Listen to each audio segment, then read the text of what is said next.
Hi guys, it's Sophia. Welcome back to my channel. I'm back today to share the dies that I received from Coco Reno for the month of September, and I'm super excited, you guys. I was chosen to be part of the design team for Coco Reno for the next 6 months, and I'm just so excited and happy to be a part of such a talented group of ladies that they have on their design team. So I'll link all this information in the description box below. So for the month of September, the dies came in this cute little drawstring bag, and I do think they're going to be changing out the designs here and there. So all of the bags are not the same, but this one's super cute with their logo.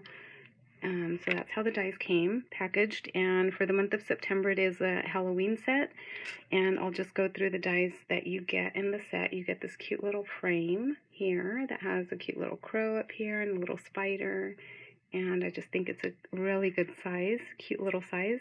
You get these littler dies, a spider and a few other ones to accent your projects or use in like shakers and stuff. This one says Happy Halloween in the middle, and there's like a web design around the outer edge of that.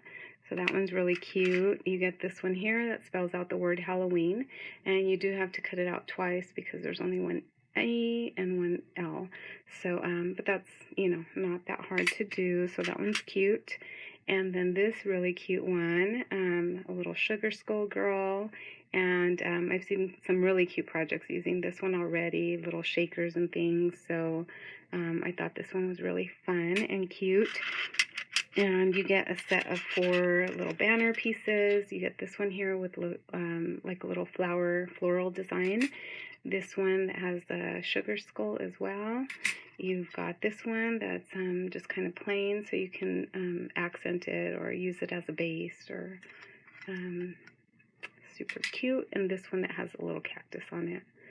So really cute dies. And then these are the other 3 smaller dies along with the little spider.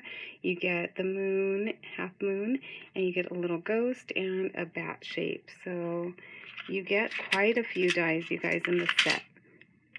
So I thought it was really fun when I opened that up. And then just to share what I used on my project that I'm going to be sharing, I did use these dies as well, which are also from Coco Reno for, I think this set was for the month of July. And it's a little scalloped rosette design, and then another rosette design that has little stars. So I thought those were really cute and fun for Halloween.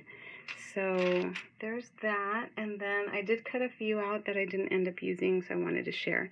So this is what the Halloween looks like, the little half moon and the spider. And then I had so much fun, you guys, with this die set, and I had these little coffin boxes in my stash from a year or 2 ago, and I did pick them up at Michael's. I think they're by Recollections. And they just come in a package. I think it had 12 just ready to assemble little treat boxes in a coffin shape. So they're a good size, really cute. So I just put a couple of them together, and before I assembled them, I did some stitching with gold thread along the edge here using a zigzag stitch, and then I used a straight stitch on the top. And I did go a little crooked there, but it's cute. It's all right. And so then I used one of the rosettes here, and before I glued that down, I added some little eyelash trim under the rosette, and then I added a layer of vellum, and then the frame here cut out, and then I just added some cute little spiders on foam tape, and this sentiment here comes from a Tim Holtz set of Halloween sayings. So I added that, and then just finished it off with some bling up at the top. So there's my first little treat box. Love how that turned out. So cute. And then I created this one here using the Happy Halloween die. And for this one, I didn't use a rosette. I just cut a circle out of vellum with this little pinked edge, and then I popped it up in a few sections using foam tape just to raise it up a little, and I added a little spider and one of these cute little ghosts, super cute, and I cut the ghosts out in white glitter paper, so I thought that was cute. And then I just added some gold glitter Nouveau drops to add some interest. Did the same thing with the stitching the zigzag on the edge and then straight stitching on the top there. So that's my second little treat box. And like I said, I just thought they turned out so cute, and the dies were just really fun to work with. And these boxes just came together super quick. So this one here, I did not do the stitching on the edge. I had this really pretty spider web tool.